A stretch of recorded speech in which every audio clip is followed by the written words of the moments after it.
In a time when America was building its foundation, the lives of black men were often decided before they even stepped into a courtroom.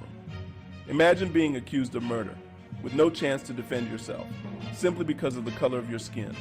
Today, we uncover the first recorded case of a black man accused of killing another man in colonial America.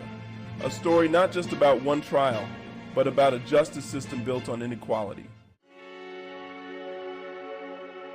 To understand this story, we must first go back to the 1600s when colonial America was still taking shape. The justice system, however, was clear it was a system for white colonists. Black people, especially the enslaved, were seen as property, not people. If a black man was accused of murder, there was little hope of a fair trial. One of the earliest recorded cases involves Emanuel Driggus, an enslaved African man living in Virginia in 1678. He was accused of killing another enslaved man. There was no jury of his peers, no legal defense to speak of, just a swift conviction by a system that viewed him as less than human. Overlay a dramatized quote from trial transcripts. The slave Emanuel is to be hanged until dead for the murder of another slave. The trial lasted only a few days. The outcome was inevitable. Emanuel Driggus was executed, a life taken not just for the crime he was accused of, but for the color of his skin. The conviction of Emanuel Driggus was not just about murder. It was part of a larger narrative, the fear of rebellion.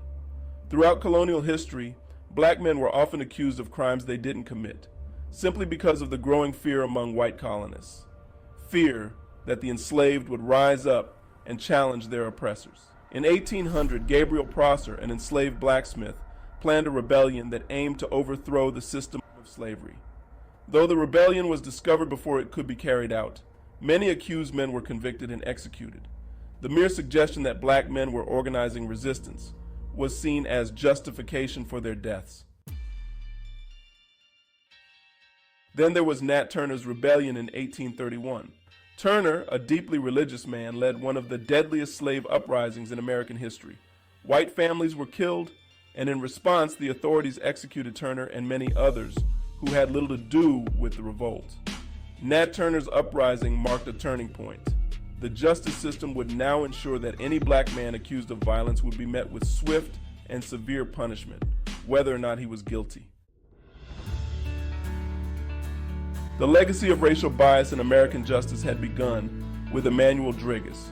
Over centuries, black men and women faced unequal justice, accused and convicted in a system that wasn't designed to protect them. Gabriel, Nat Turner, and Emanuel Driggus were not isolated incidents.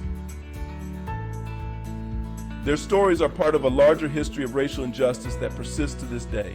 While we have made progress, the echoes of the past remain. Understanding these early cases reminds us why we must continue to fight for a justice system that is truly equal for all. The fight for justice has always been a fight against inequality. Today we remember Emanuel Driggus and all those who have been unfairly convicted because of the color of their skin. Together we can create a system that values every life equally. What will you do to make that happen? Please like, subscribe, and share to support our channel.